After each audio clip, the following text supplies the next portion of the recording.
Hello everyone, welcome to ultra clover. நான் உங்கள் பிரகாஷ். இன்றைக்கி நம்ம சேனலில் ஒரு லேட்டஸ்ட் அப்டேட் தான் பார்க்க போகிறோம். அதாவது ரேஷன் கடை நேர்காணல் பார்த்தீங்க அப்படின்னா இப்போ நடந்துகிட்ருக்கு.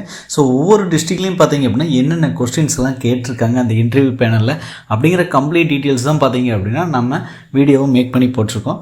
ஸோ அந்த வகையில் பார்த்தீங்க அப்படின்னா 27ஆம் தேதியான இன்று புதன்கிழமை காலை மற்றும் மதியம் இந்த 2 செஷன்லேயும் என்னென்ன கொஸ்டின்ஸ் எல்லாம் கேட்டிருந்தாங்க அப்படின்னு சொல்லிட்டு நம்ம வியூவர்ஸ் மற்றும் சப்ஸ்கிரைபர்ஸ் அது போக தெரிஞ்ச ஃப்ரெண்ட்ஸ் எல்லாத்தையும் கேட்டு பார்த்தீங்க அப்படின்னா இன்றைக்கி அனலைஸ் பண்ணி ஒரு வீடியோவை மேக் பண்ணியிருக்கோம். ஸோ அதை பற்றி நீங்கள் தெரிஞ்சுக்கணும்னா மறக்காமல் நம்ம சேனலை சப்ஸ்கிரைப் பண்ணிடுங்க. ஸோ அது போக 25 மற்றும் 26 2 நாளும் நடந்த நேர்காணலில் என்னென்ன கொஸ்டின்ஸ் எல்லாம் கேட்டிருந்தாங்க அப்படின்னு சொல்லிட்டு நம்ம ப்ரீவியஸ் வீடியோ போட்டிருப்போம். ஸோ அது கார்ட்ஸு ப்ளஸ் டிஸ்கிரிப்ஷனில் கொடுக்குறேன், நீங்கள் அதையும் செக் பண்ணிங்க. ஸோ வரக்கூடிய அடுத்தடுத்த நாட்களில் இன்டர்வியூ இருக்குது, நீங்கள் அதை ப்ரிப்பேர் பண்ணிங்க அப்படின்னாலே போதும். ஸோ மேக்ஸிமம் பார்த்தீங்க அப்படின்னா கொஸ்டின்ஸ் எல்லாமே அதில் கவர் பண்ணியிருக்கும். சரிங்களா? ஸோ வாங்க இன்றைக்கி வீடியோக்குள்ளே போகலாம். ஃப்ரெண்ட்ஸ், இன்றைக்கி வீடியோவில் பார்த்தீங்க அப்படின்னா ரேஷன் கடை நேர்காணல் இப்போ தற்போது நடந்துகிட்ருக்கு. ஸோ அதில் மேக்ஸிமம் பார்த்தீங்கன்னா என்னென்ன கொஸ்டின்ஸ் எல்லாம் கேட்குறாங்க அப்படின்னு தான் நம்ம பார்த்துட்ருக்கோம். ஸோ நீங்கள் இன்டர்வியூக்கு போனதுமே பார்த்தீங்க அப்படின்னா உள்ள இன்டர்வியூ பேனலில் ஸோ ஃபஸ்ட்டு அதுக்கு முன்னாடி உங்களோட சர்டிஃபிகேட்டில் வெரிஃபை பண்ணிடுவாங்க. சர்டிஃபிகேட் வெரிஃபை பண்ணதும் இன்டர்வியூ பேனல் உள்ளே போயிடுவீங்க. ஸோ உள்ளே போனதும் 3 பேர் உட்காந்துட்ருப்பாங்க. அந்த 3 பேரில் பார்த்தீங்கன்னா ஜஸ்ட்டு உங்களை இன்ட்ரோ பண்ண சொல்லுவாங்க. அதாவது உங்கள் பேர் என்ன, ஸோ எங்கேருந்து வரீங்க, என்ன படிச்சிருக்கீங்க, ஸோ இந்த மாதிரி டீட்டெயில்ஸ் தான் பேசிக்காக கேட்பாங்க. ஸோ இதெல்லாம் சொன்னதுக்கப்புறம் பார்த்தீங்க அப்படின்னா உங்கள் டிஸ்ட்ரிக்ட் ஃபேமஸ் என்ன அப்படின்னு கேட்பாங்க. சப்போஸ் ஈரோடு அப்படின்னா மஞ்சள் மாநகரம் அப்படின்னு சொல்லுவோம். அதுவே மதுரை அப்படின்னா தூங்கா நகரம் அப்படின்னு சொல்லுவோம். அதே மாதிரி அங்கே மீனாட்சி அம்மன் கோயில் ஃபேமஸ் இருக்குது. ஸோ இந்த மாதிரி பார்த்திங்க அப்படின்னா உங்களோட டிஸ்ட்ரிக்டில் அந்த என்னென்ன ஃபேமஸான ஒரு இடம் அல்லது உணவுப் பொருட்கள் இந்த மாதிரி இருந்ததுன்னா நீங்கள் அந்த ஃபேமஸ் வந்து சொல்லணும். ஸோ அதுக்கடுத்து பார்த்திங்கன்னா உங்கள் ரேஷன் அட்டைக்கு என்னென்ன பொருட்கள்லாம் தருவாங்க அப்படின்னு கேட்பாங்க. ஸோ நீங்கள் எதையாவது ஒன்று சொல்லக்கூடாது, ஏன்னா உங்கள் ரேஷன் கார்டோட ஜெராக்ஸ் அவங்க கையில் இருக்கும். சரிங்களா? ஸோ அதனால் பார்த்திங்க அப்படின்னா உங்கள் ரேஷன் அட்டை என்பிஹெச்ஹெச் அப்படின்னா அந்த என்பிஹெச்ஹெச்சுக்கு உண்டான என்னென்ன பொருட்கள் போடுறாங்க, ஸோ அதோட விலைகள் என்ன அப்படின்னு நீங்கள் தெரிஞ்சு வச்சுக்கணும். அதாவது பிஹெச்ஹெச் அதே மாதிரி ஏஏஒய் அப்படிங்கிற கார்டுக்கெல்லாம் பார்த்திங்க அப்படின்னா 35 கிலோ அரிசி போடுவாங்க.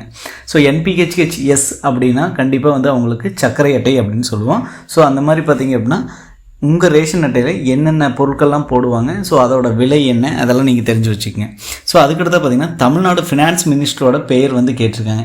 ஸோ தமிழ்நாடு ஃபினான்ஸ் மினிஸ்டர் அப்படின்னா தங்கம் தென்னரசு, அதாவது திரு தங்கம் தென்னரசு அப்படின்னு சொல்லணும்.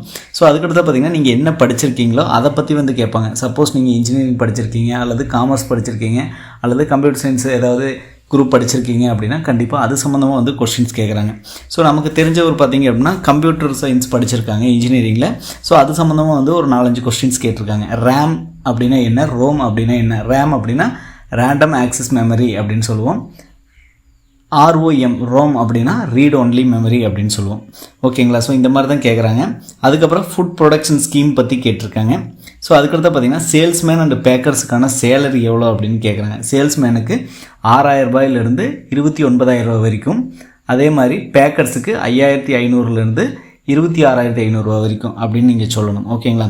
ஸோ அதுக்கடுத்து பார்த்திங்கன்னா 35 கிலோ அரிசி எந்த அட்டைக்கு, அதாவது எந்த ரேஷன் அட்டைக்கு வந்து எந்த வகையான ரேஷன் அட்டைக்கு கொடுப்பாங்க அப்படின்னு நீங்கள் தெரிஞ்சுக்கணும். அதாவது நம்ம ஆல்ரெடி சொன்னோம் ஏஏஒய், அதாவது அந்தியோதயா அன்ன யோஜனா அப்படின்னு ஒரு கார்டு இருக்குது. அந்த கார்டுக்கு பார்த்திங்க அப்படின்னா பிஹெச்ஹெச் கார்டுக்கு 35 கிலோ அரிசி வந்து கொடுப்பாங்க. ஸோ அதுக்கடுத்த சில கொஸ்டின்ஸ் இன்ட்ரெஸ்டிங்காக வந்து கேட்டிருக்காங்க. என்ன அப்படின்னா, ஸோ ரேஷன் கடையில் ரொம்பவுமே கூட்டமாக இருக்குது. கூட்டமாக இருக்கிறப்போ நீங்கள் தான் பார்த்தீங்க அப்படின்னா அங்கே சேல்ஸ்மேனாக இருக்கீங்க. அப்போது ப்ரெக்னன்ட் லேடி வராங்க. ஸோ அவங்களுக்கு உங்களோட அணுகுமுறை எப்படி இருக்கும் அப்படின்னு கேட்குறாங்க.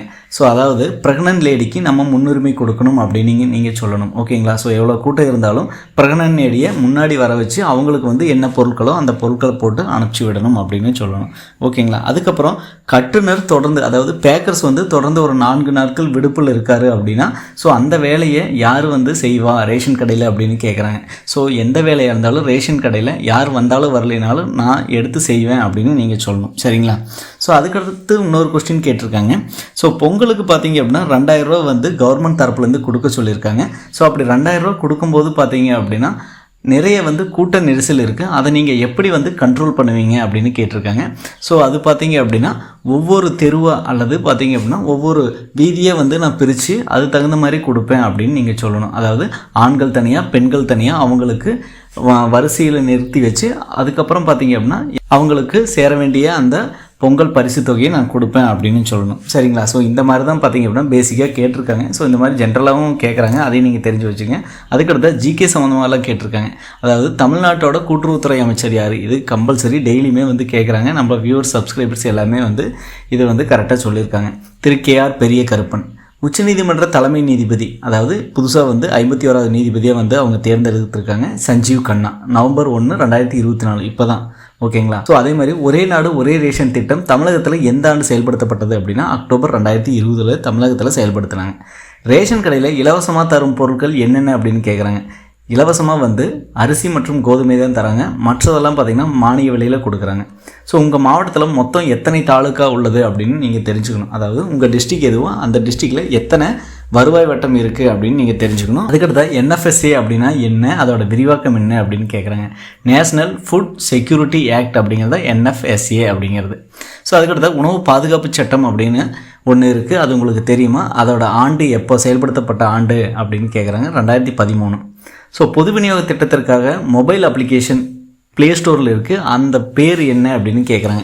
ஸோ ப்ளே ஸ்டோரில் TNPDS அப்படின்னு சொல்லி இருக்குது. பொது விநியோக திட்டம், அதாவது ரேஷன் கடைக்காகவே பார்த்திங்கன்னா ஒரு அப்ளிகேஷன் வந்து பிரத்யேகமாக தயார் பண்ணியிருக்காங்க, அதுதான் TNPDS. ஸோ தமிழ்நாட்டில் ஸ்மார்ட் ரேஷன் கார்டு திட்டம் எப்போ தொடங்கினாங்க அப்படின்னு கேட்குறாங்க. ஸோ 2017 ஏப்ரல் 1ஆம் தேதி வந்து தொடங்கினாங்க. அதுக்கடுத்து பார்த்திங்கன்னா நியாய விலை கடையில் பயன்படுத்தப்படும் விற்பனை இயந்திரத்தோட பேர் என்ன அப்படின்னு கேட்குறாங்க. POS அப்படின்னு சொல்லுவோம், பாயிண்ட் ஆஃப் சேல் அப்படிங்கிறது. ஸோ அதுக்கடுத்து தற்போதைய நீர்வளத்துறை அமைச்சர் யார் அப்படின்னு கேட்குறாங்க. அமைச்சர் திரு துரைமுருகன் அவர்கள் தான் தற்போது நீர்வளத்துறை அமைச்சர். ஓகேங்களா? ஸோ இந்த மாதிரி தான் பார்த்திங்கன்னா பேசிக்கான கொஸ்டின்ஸ் கேட்டிருக்காங்க. ஸோ இதெல்லாம் ரொம்ப காம்ப்ளிகேட்டட் இல்லை, நார்மல் கொஸ்டின்ஸ் தான். ஓகேங்களா? ஸோ அதுக்கடுத்து பார்த்திங்கன்னா நம்ம வியூவர்ஸ் மற்றும் சப்ஸ்கிரைபர்ஸ் நமக்கு வந்து ஷேர் பண்ணது. ஸோ இன்றைக்கி காலையில் பார்த்திங்க அப்படின்னா கேட்கப்பட்ட கேள்வி நம்மளோட சப்ஸ்கிரைபருக்கு என்ன கேட்டிருக்காங்கன்னா, RBIயோட கவர்னர் யார், அதாவது ரிசர்வ் பேங்கோட கவர்னர் யார் அப்படின்னா திரு சக்திகாந்த் தாஸ் அவர்கள் தான் தற்போது RBI கவர்னர். ஓகேங்களா? ஸோ அதுக்கடுத்த கொஸ்டின் பார்த்திங்கன்னா அவர் வந்து டிகிரி படிச்சிருந்தார், அது சம்மந்தமாக வந்து ஒரு 2-3 கொஸ்டின்ஸ் கேட்டிருக்காங்க. அதுக்கடுத்த பார்த்திங்கன்னா தமிழ்தாய் வாழ்த்து பாடியவர் யார் அப்படின்னு கேட்குறாங்க. தமிழ்தாய் வாழ்த்து எழுதியவர் அப்படின்னா மனோன்மணியம் பே சுந்தரனார் அப்படின்னு சொல்லுவோம். ஸோ அதுக்கடுத்த பார்த்திங்கன்னா தேசிய கீதம் பாடியவர் யார், தேசிய கீதம் யார் பாடினாங்க, அதாவது ஜனகணமன யார் பாடினாங்கன்னா ரவீந்திரநாத் தாகூர். ஓகேங்களா? ஸோ தேசிய கீதம் பாடினவங்க ரவீந்திரநாத் தாகூர். ஸோ அதுக்கடுத்து பார்த்திங்கன்னா தமிழ்நாட்டின் மாநில விளையாட்டு எது அப்படின்னு கேட்குறாங்க. தமிழ்நாட்டோட மாநில விளையாட்டு கபடி. ஸோ கபடின்னு நீங்கள் சொல்லிடுங்க. அதுக்கடுத்து பார்த்திங்கன்னா இது ஓரியன்டாக வேறு கொஸ்டின்ஸ் எல்லாம் கேட்பாங்க. எந்த மாதிரினா தமிழ்நாட்டோட மாநில மலர் என்ன அப்படின்னு கேட்பாங்க, செங்காந்தல். அதே மாதிரி தமிழ்நாட்டோட மாநில பறவை என்ன அப்படின்னா மரகத புறா. தமிழ்நாட்டோட மாநில விலங்கு அப்படின்னா வரையாடு. ஸோ இந்த மாதிரி ஓரியன்டட் கொஸ்டின்ஸ் எல்லாம் கேட்பாங்க, நீங்களும் பார்த்துங்க. அதுக்கடுத்து பார்த்திங்கன்னா இந்தியாவின் தேசிய விளையாட்டு எது அப்படின்னு கேட்குறாங்க. இந்தியாவின் தேசிய விளையாட்டு ஹாக்கி. அதுக்கடுத்து பார்த்திங்கன்னா தமிழ்நாட்டின் மாநில பறவை நம்ம ஆல்ரெடி சொன்ன மாதிரி தான் மரகத புறா. அதுக்கடுத்த ரேஷன் கடையில் என்னென்ன பொருட்கள்லாம் கொடுக்குறாங்க, அதோட விலை, அது நம்ம ஆல்ரெடி சொன்ன கொஸ்டின்ஸ் தான், இந்த மாதிரி தான் கேட்குறாங்க. ஓகேங்களா? அதுக்கடுத்த பார்த்திங்கன்னா தருமபுரி டிஸ்ட்ரிக்டில் இன்றைக்கி நடந்திருக்கு. ஸோ அவர் வந்து பார்த்திங்க அப்படின்னா அசிஸ்டன்ட் ப்ரொஃபஸர் காமர்ஸில். ஸோ அவங்கள என்ன கொஸ்டின்ஸ் கேட்டிருக்காங்கன்னா, ஏன் இந்த ஜாப் வந்து நீங்கள் தேர்ந்தெடுத்தீங்க அப்படின்னு கேட்குறாங்க. அதுக்கப்புறம் ஃபேமிலி பேக்ரவுண்ட் பற்றி கேட்குறாங்க. எக்கனாமிக்ஸ் காமர்ஸ் பற்றி கேட்டிருக்காங்க. ஸ்டாக் எக்ஸ்சேஞ்சுனா என்ன, அது சம்மந்தம். ஸோ அதுக்கடுத்து பார்த்திங்கன்னா ஹிஸ்ட்ரி ஆஃப் PDS, அதாவது ரேஷன் கடை டிபார்ட்மெண்ட் பற்றி கொஞ்சம் சொல்லுங்கள் அப்படிங்கிறாங்க. அதுக்கடுத்து ஹவு டு ஹேண்டில் 6000 சேலரி, அதாவது சேல்ஸ்மேன் அப்படின்னா ரேஷன் கடையில் 6000 ரூபாய் சேலரி, அதை நீங்கள் வச்சு எப்படி ஹேண்டில் பண்ணுவீங்க அப்படின்னு கேட்குறாங்க. அதுக்கு சம்மந்தமாக நீங்கள் வந்து பதில் சொல்லணும். ஓகேங்களா? ஸோ 6000 ரூபாய் அப்படிங்கிறது உங்களோட தற்போது ஃபேமிலிக்கு போதுமானது அப்படின்னு நீங்கள் சொல்லணும். ஓகேங்களா? ஸோ அதுக்கடுத்து பார்த்திங்கன்னா ப்ராஃபிட் பர்சன்டேஜ்னு என்ன, அதர் ஸ்டேட்ஸ் PDS அது எப்படி இருக்குது, அது சம்மந்தமாக வந்து கேட்குறாங்க. ஸோ மற்ற ஸ்டேட்டில் எப்படி PDSலாம் ரன் பண்ணுறாங்க அந்த மாதிரி கேட்குறாங்க. ஸோ அதுக்கடுத்து பார்த்திங்கன்னா இன்றைக்கி திருச்சியில் 12:30க்கு இன்டர்வியூ நடந்திருக்கு. அதில் என்ன கேட்குறாங்கன்னா அவங்களோட இன்ட்ரடியூஸ் யுவர் செல்ஃப் அப்படின்னு கேட்குறாங்க. அதுக்கடுத்து பார்த்திங்கன்னா அவங்க என்ன படிச்சிருக்காங்க அப்படின்னு கேட்டிருக்காங்க. ஸோ அது சம்மந்தமாக ரிலேட்டடான ஒர்க்கு. அதுக்கப்புறம் அவங்க ஒர்க் பண்ணதை பற்றி கேட்டிருக்காங்க, பாஸ்ட் ஒர்க் மற்றும் ப்ரெசன்ட் ஒர்க். ஸோ அதுக்கப்புறம் திருச்சியோட MLA யார், ஸோ அதுக்கடுத்து பார்த்திங்கன்னா திருச்சியோட MP யார், இதெல்லாம் கேட்டிருக்காங்க. திருச்சியில் இருக்கக்கூடிய முக்கொம்பு டேம் தெரியுமா அப்படின்னு கேட்குறாங்க. அங்கே என்னென்ன இருக்கும் அப்படின்லாம் கேட்குறாங்க. அதுக்கடுத்து பார்த்திங்கன்னா ஹரியானா மற்றும் பஞ்சாபோட கேபிட்டல் என்ன அப்படின்னு கேட்குறாங்க. ரெண்டுக்கும் சேர்ந்து கேபிட்டல் பார்த்திங்கன்னா சண்டிகர். ஓகேங்களா? ஸோ அதுக்கடுத்து தமிழ் இலக்கணம் தெரியுமா அப்படின்னு கேட்டிருக்காங்க. அதுக்கடுத்த கொஸ்டினாக பார்த்திங்கன்னா தமிழ் அப்படிங்கிறதுல எவ்வளோ வேர்ட்ஸ் இருக்குது அப்படின்னு கேட்குறாங்க. ஸோ தமிழ் அப்படிங்கிறதுல எவ்வளோ வேர்ட்ஸ் இருக்குன்னா 5 வேர்ட்ஸ் இருக்குது. ஓகேங்களா? ஸோ நீங்கள் தமிழில் டோட்டலாக எவ்வளோ இருக்குது 247 மாதிரியெல்லாம் கிடையாது.